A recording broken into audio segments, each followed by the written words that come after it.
A lot of musical theater singers we know get really overwhelmed and confused with rock pop music. Maybe you've been told that you sound a little too musical theater when you've tried singing rock pop music and you don't know how to fix it. Or maybe you've just heard a lot of conflicting advice. So, as someone who's actually worked on a lot of pop rock musicals, I'm here to dispel some myths and hopefully make the style feel a little less intimidating and a lot more fun to try. Hi, I'm Cynthia Cortman-Westphal, a Broadway music director, voice coach, and tenured professor in the musical theater department at the University of Michigan. And I'm Chelsea Wilson, a performer turned voice teacher to Broadway stars and vocal coach on Broadway productions like The Phantom of the Opera, School of Rock, and more. Here on the Broadway Vocal Coach podcast, you can expect real talk about the business, practical advice, and constant encouragement. We believe there's space for every artist in this industry. All you need is the right support. So consider us your two-woman hype team. Welcome to the Broadway Vocal Coach podcast, where we help musical theater performers get unstuck and take the next step in their careers. Cynthia, one of my favorite topics, rock pop music. What the heck am I supposed to do with it? That's the topic. That's the topic. Yes. Or debunking some myths that you may have been told you always have to do or not to do with it. Yeah, it can get confusing. Yeah, there's a lot of always this and never that. Yeah. And I think that's rarely helpful. Rarely helpful because it's really not always true. It's not true. No. And I would also say pop rock music is sort of inherently meant to have rules broken. Cynthia, I think we should share just a little bit of your credits in this space because you really have worked on a lot of pop rock shows in a music director, conductor capacity. You know, you're quite literally the person who's giving the vocal notes to the people in these shows. So you actually know what's impactful in this space and you're not guessing. You're not guessing. You're not making this up. Like you have the legit experience. I mean, your most recent thing that you worked on was the production of Beautiful this past summer, which is pop rock music through and through. But what else can you share with our listeners of some of your experience in this space? Yeah, interestingly, my first Broadway show I ever worked on happened to be backstage, but my first Broadway show was Tommy on Broadway, which is The Who, based on their concept album.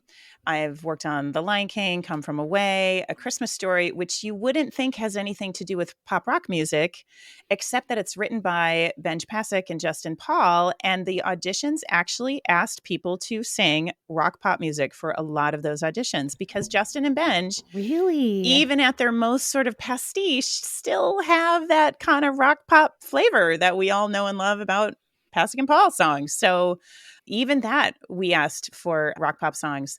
There was another Broadway show I did called The Gershwin's Fascinating Rhythm, which again, it's Gershwin music. You wouldn't think that was pop rock, except that the whole concept of that musical, it was done in conjunction with the Gershwin family. We were allowed to take the Gershwin songs and to twist them into rock pop arrangements. And so that whole Broadway production was all rock pop arrangements of George and Ira Gershwin songs. How have I never known this? Well, That's was so the biggest cool. Broadway flop of 1999. Okay, maybe that's why. But point being, even for that show, we asked for pop rock songs to be brought in. I mean, I've done well over a dozen national tours. They've all been rock pop shows. I've developed a handful of new shows with some rock legends for all you people of a certain age, my age and older. If you are an Air Supply fan, I've done multiple projects with Graham Russell from Air Supply, who is sort of one of my idols from back when I was growing up. I also was so honored to get to do the last project that Glenn Frey of the Eagles ever did. We developed a new musical called Hotel California. I would say the bulk of my career has actually been doing rock pop shows, but I come from a very classical background. And so when I moved to New York, I really had to learn how to play in the style, how to music direct in that style, how to conduct in that style, and how to vocal coach singers in that style. So in a way, I feel like I'm a great person to help teach this because I had to learn it myself. It wasn't something that I grew up doing and sort of was naturally doing all my life. Other than I've listened to it all my life. I've been a rock pop lover my entire life, but I really had to learn how to play it, sing it, teach it, interpret it for others. Yeah. That means you bring so much value to this topic. Oh, amazing. So, another little plug, watch for a rock pop course coming from Cynthia sometime this year. Very Woohoo, exciting. can't wait for that. For today though, let's dive into, you've got 4 myths that, so you're going to dispel some myths for us about singing pop rock music. So, one of these first myths, I hear this all the time, Cynthia, is that when singing pop rock music, which again is the most huge umbrella term on the planet, is we should never use vibrato. We should never use vibrato if you're singing a popular song. Tell me why that's not true. Because a lot of people in pop rock music use vibrato. Yeah. Oh my gosh, if Because it's you've ever heard simply Beyonce untrue. sing, Beyonce sings Yeah. everything with vibrato. Whitney Houston, tons of vibrato. Yeah. I mean, name a singer. We could name a singer and chances are you're going to hear some vibrato. And with some singers, you're going to hear a ton of vibrato. So that is simply not true. And I feel like that is one of those things that musical theater singers shy away from pop rock music sometimes because of this idea of straight tone. They get really scared of doing that. And it's hard for them to do because they've been trained to have that spin all the time. That rule of never using vibrato is simply untrue. That being said, do we want to use it strategically? Absolutely. So I sort of think of vibrato in a couple different ways. There's straight tone, obviously, lack of vibrato. Straight tone is great for things like if you've got a really breathy quality, kind of purposely staying in straight tone helps you stay in a breathier quality. So those two kind of go hand in hand. You can almost pair them up. Like if you're struggling to find breathiness in your tone, try taking the vibrato out and adding the breathiness, then you might find that a little easier. Or if you are being breathy and then vibrato starts to creep in, it will start to add tone to your voice sometimes. And then we end up out of the breathy quality. Now we're into a different thing. So breathiness and straight tone kind of go hand in hand. Then, of course, we have the straight tone to vibrato. We all love that. But frankly, we use straight tone to vibrato in lots of musical theater as well, all kinds of contemporary musical yeah. theater. So I feel like most musical theaters are pretty adept at a straight tone to vibrato. That's always a winner in rock pop music. The other kind of vibrato that I really love in pop rock music is, and I really should come up with a better term for this because it sounds a little aggressive, but is what I call a forced vibrato, where you're going to purposely make an extra fast, extra intense vibrato as opposed to a nice, easy, relaxed vibrato. And sometimes that can be the difference as well between making something feel sort of easy and sweet versus intense and more pop rock, for lack of a better word. So with vibrato, you absolutely do not have to stop using it. I would just say use it very intentionally. Either go straight tone to vibrato, or even consider using a little bit of forced vibrato every now and then to give a little extra intensity. Do you have an example of someone or like a song that like uses that forced vibrato that you're talking about? That like intense vibrato that you like? Yeah, sure. Let me take a musical theater example. If you all know the opening of Jesus Christ Yes. Superstar, when Judas has that big Jesus, right? Here's 3 Yes. different Yes, we ways. do. Yes, we know. Jesus! Like you could do a straight tone. Do you like my head voice, Jesus? I'm not going to go the full belt in this microphone right now. Yeah. No, But straight tone, our listeners will thank you. Jesus! You could do straight tone to vibrato, Jesus! Or you could do a little forced, Jesus! And you put a little extra, yeah. Yes. So it's like Yes. we're gonna speed it up a little, and we're gonna put a little nya nya nya in it just to give it a little extra Intensify fire. it. Yeah. Mm-hmm. Versus musical theater, Jesus. Now it just sounds sort of easy. And the point is, a lot of rock pop music has a really high intensity of emotion. And so that's why either the stretch of a straight tone or the stretch and release of straight tone to vibrato or the Mm, added intensity of the forced vibrato is going to give you yeah. 3 stronger choices than your standard musical theater vibrato. Yeah. In that example you just shared, it makes me think of like oftentimes when musical theater trained singers do add vibrato from like a belty place or like a mixy belt sound, it lightens up their sound, it like makes it Mhm. sound more legit than it is.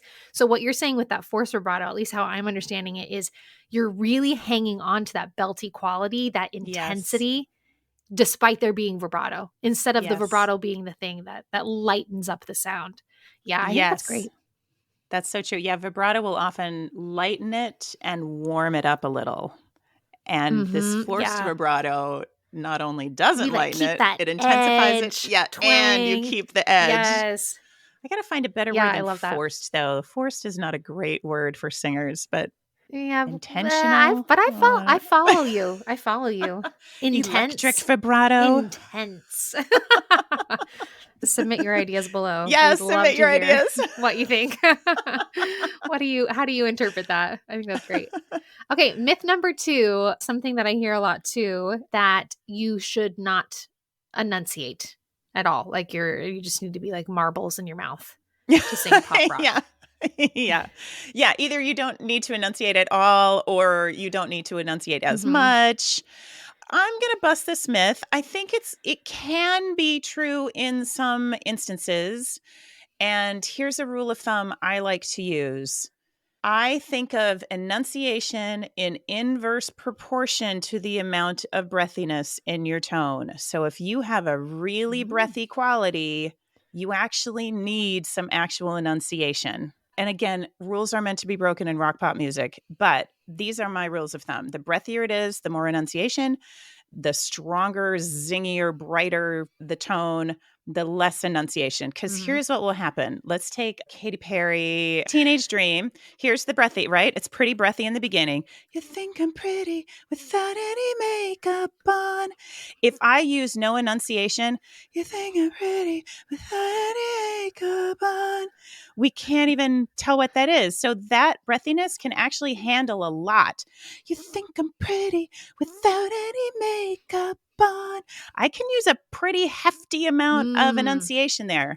But now let's say I was going to belt Yeah. that. If I did, you think I'm pretty without any makeup on. Like now I sound like Ethel Merman at the palace. Whereas if I were Don't going to do do that that, I've got again. to take some of that enunciation out. You think I'm pretty without any makeup on. I'm in a thicker spot. I'm in a thicker resonance, but I'm using less enunciation or I will sound like old school belting. So that's just a really good Yeah. rule of thumb. Then I would also Mhm. add the other reason enunciation starts to sound funky fast in rock pop music are that the rhymes in rock pop music are often slant rhymes, which are different than the perfect rhymes we tend to hear in musical theater. So if musical theater words like moon and June rhyme, right? They fully rhyme. It's a perfect rhyme, moon Mhm. and June. Perfect But what rhymes. about moon and boop?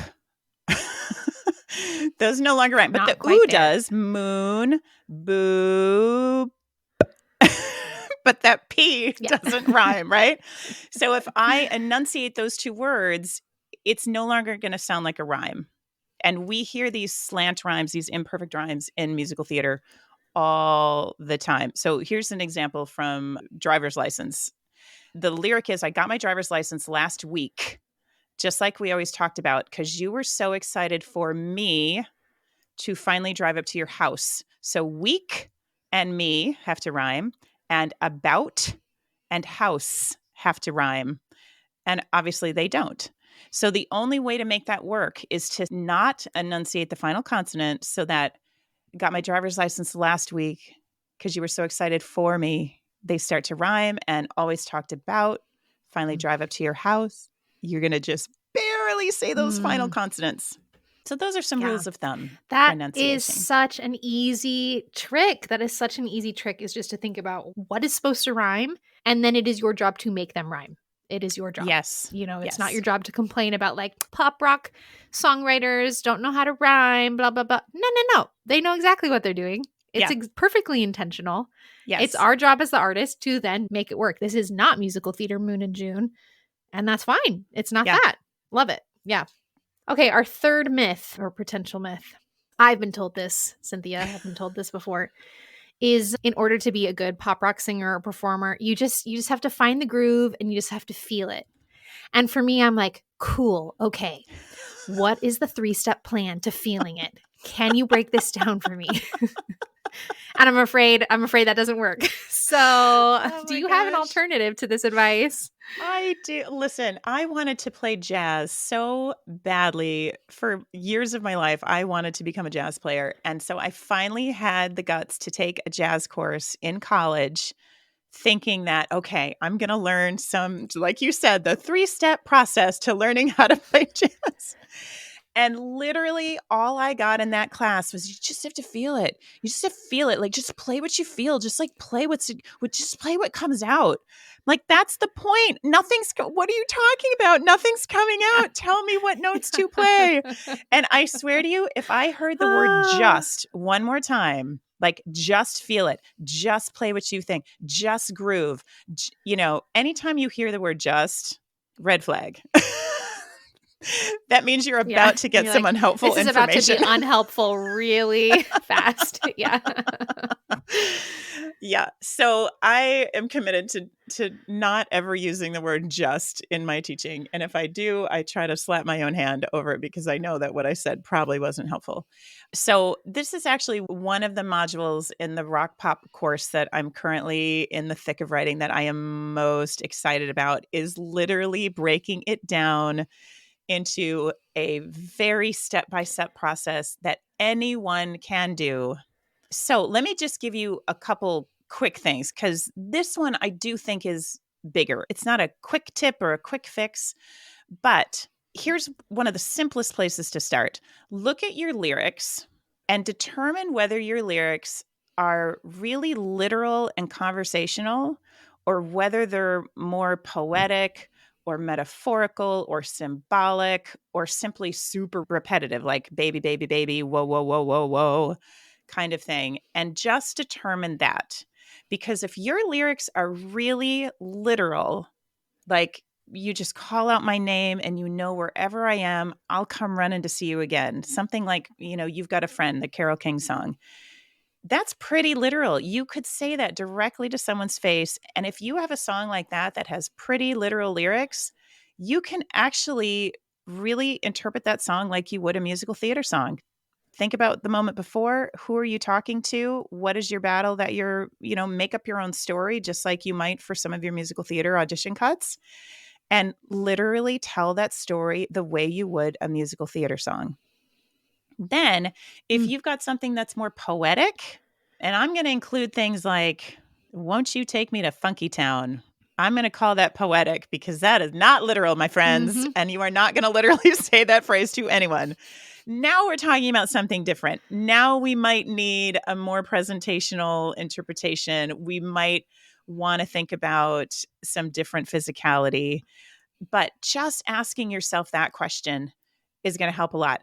And if you're a musical theater singer who's not super comfortable with rock pop music, then find yourself a song that has really literal lyrics so that you don't have to worry about, like, should I be step touching and grooving? Do I need to be dancing during my song? How do I say whoa, whoa, Mm. whoa as if it's to my scene partner? Don't put Yeah. yourself in Yeah. that That's the situation. ultimate question. Yeah. And believe me, there are ways to do it, and I'm gonna Yeah. get into all that. There are, like, really easy ways to do all this when you have more information, but, of course, on our short podcast today, we're not gonna get into all that. But what I would say my biggest piece of advice for people who are less comfortable in this style of music, find a song that has what I would call basically like musical theater lyrics that already tell a story, clearly are already speaking to another person, so that you can just do the work that you've been doing your whole life as a musical theater artist. And you don't have to start worrying about, do I step touch? What do I do with my arms? You can simply tell the Yep. story the way that you already know how to tell it. That is excellent advice. That is excellent advice. And I can't wait for more insight into the okay, well now what? Because of my song is now whoa, whoa, whoa, yeah, yeah, yeah. Can't wait for this module in your course, Cynthia. And I know another really great place that you're going to be diving into more of this information is in your monthly pop rock masterclass, which here in Yes. 2024 has begun. We've just opened our Yes. subscription to BVC Masterclass, our new subscription for 3 masterclasses every month. Mixed masterclass with myself, pop rock masterclass with you, Cynthia, and access to our special guest, our industry expert special guest masterclass. 3 masterclasses every month, 1 subscription. You can attend live, watch the replays. I love that we're diving into the things that singers and performers actually need help with, and we are offering Yes. it all in one place. It's going to I'm be fab. s- I'm legitimately so excited about these new master classes. Like, I'm really Yeah. excited. And I promise there will not be a just to be found. It is going to be all applicable, actionable help. I That's promise we right. will not That tell is you to it. just feel it. It's not going to happen. By the way, in my jazz course, I got a D, which, if you know me, like when I took the strengths quiz, achievement was number 1 for me. So you know that I was not Yeah. okay with that D. Oh my gosh. You just You know didn't I feel it, tried. Cynthia. You I did not feel it. you tried, but you just didn't. I just didn't feel it. Oh, I'm glad you've gone on to have other greater successes, thankfully. That mark in the past. It won't Oh define my you. It's gosh. okay. Thank goodness. Okay, Cynthia, I've got one more myth for you before we wrap up our episode today. I've been told this too. If you want to sing pop rock music, you must be able to riff. Truth, fact, myth, in between? What you think? Absolutely not. 100% no. I'm going to bust this myth Mm-hmm. completely. Absolutely not. There are actually some great rock pop artists who really don't riff at all. You know who I think of right off the top of my head is like Taylor Swift. Taylor Swift Yeah, barely, barely riffs. barely incorporates riffs. It's like Yep, maybe a 3-note riff here and there, and yep, that's it. And yep. she's making more money than all the rest of us in the world. So, you know what? Exactly. She's Yeah, doing fine. She's doing she's fine. doing fine. And then, of course, on the other end of the spectrum, you've got Beyonce, who can riff for Yep, days and is amazing. So, exactly. but there's a world of both, and there's a world in between. Mhm. And what I Love would that. say to musical theater singers is when you really think about it, there actually isn't that much of a call for riffing in Broadway shows. A little, some Yep. have a Not little, as much as you think. but not as much as you think. And think about whether the roles that do have a lot of riffing are those the roles for you anyway. And if they are not going to be the right fit for you, let those go. Then let's focus on the Mm. roles that are right for you. So now let's take, for example, A Christmas Story. So when I did that show on Broadway, like I said, a lot of folks came in with rock pop songs because that was what was asked for. But the choral singing within Christmas Story was actually real choral singing. Like, we needed a soprano to sing a high C sustained and with a warm vibrato. So again, talk about vibrato. It was truly choral singing, but some of the songs did have a little bit of a rock pop, feel to it. But if you were in the ensemble of Christmas Story, you were singing straight up choral musical theater ensemble singing. So there would be no reason that you need to come into that audition and riff, because what is going to be asked of you in the production has nothing to do with those riffs. So this analogy, I thought of this analogy, and my son is not going to love this, but I'm going to share it anyway. Here's the thing with anything to do with rock pop music when it comes to auditions is my son is on the rowing team at school. So they're on the water in these boats that do actually tip sometimes and can be really scary because you just get plunged right upside down in the water. So you have to take a swimming test before you are allowed out on the water. My son does not love the water, never has, never really wanted to be in swimming lessons, did a few, but not a lot because he just really didn't like it at all. So when it came time to take the swimming test, I was a little nervous because I really wasn't sure whether he was going to pass it or not. And yet I wanted him to be able to be safe enough, to be in the boat, right? So he did his Yeah. swimming test. one-on-one with the swim instructor. The swim instructor came to me afterward and she said, okay, here's the deal. He's not a great swimmer, but I'm not afraid he's going to drown. So I am perfectly comfortable putting him in that boat because I'm confident if it tips, he will be fine. And that to me is the majority of what we need when you come into the room. Do you have to be the world's best riffer or the world's best rock and roll singer? No, we just want to know, can we feel safe putting you in that ensemble? Do you have just enough of what we need with a rock pop flavor and the knowledge that the real job is rowing? The real job is rowing the boat, which my son is amazing at. Mm-hmm. The side Yeah. thing is like, in order to get to the boat where you can do the thing you're great at, you had to pass that swim test, which you're not so great Mm-hmm. at. But you needed to just pass it enough that we feel confident to put you in the boat. So that's what I feel about this. We Yes. need you to have just enough in that room of rock pop flavor for us to go, yes, I'm confident to put them in my show. We don't need you to be able to Yes. scream like Freddie Mercury. We don't need you to be able to riff, especially when you're going in for ensemble roles. It's a whole different thing. If you're going in for a lead that's very specific, then maybe you do need to have a higher level of a pop rock skill set. But for so many shows, when we're filling ensembles, you just need a beautiful singer who understands that style a little bit. Yes. I've also heard this spoken about as we need to feel like you fit within the world of the show, Yeah. in a variety of ways. Musically, you understand what the world of the show is. Physically, your physicality, how you move in the space, what's the world of the show? Can you fit into the world of the show? I think that's so important. I think that what you said too is so insightful is like really take a look at yourself and be like, well, am I gonna go in for the Queens in Six? Like, is that really my vibe? That's the one show I think of, especially for a Hmm. lot of women, that's like, okay, you have to riff to be in that show, right? Like there's some expectation of agility. But listen, that's 6 parts in one Broadway show of a Hmm. world of musical theater, and there's truly not a lot more currently that you would need to showcase a lot of that kind of skill. So I totally agree with you. Take a look and be like, is that even my jam? Is that even like what I want to be going in for? Okay, then, let's clean this up. Let's be really competitive in this area. And for all the rest of it, just having an understanding of how to deliver a little tasty 3-note riff here, have a good sense of rhythm and timing and all of that, like so that you can live in the world of these shows. I think that's such important advice. It is not make or break it if you can't deliver a 10-note Tori Kelly riff. I'm Exactly. quite certain. Exactly. Hmm.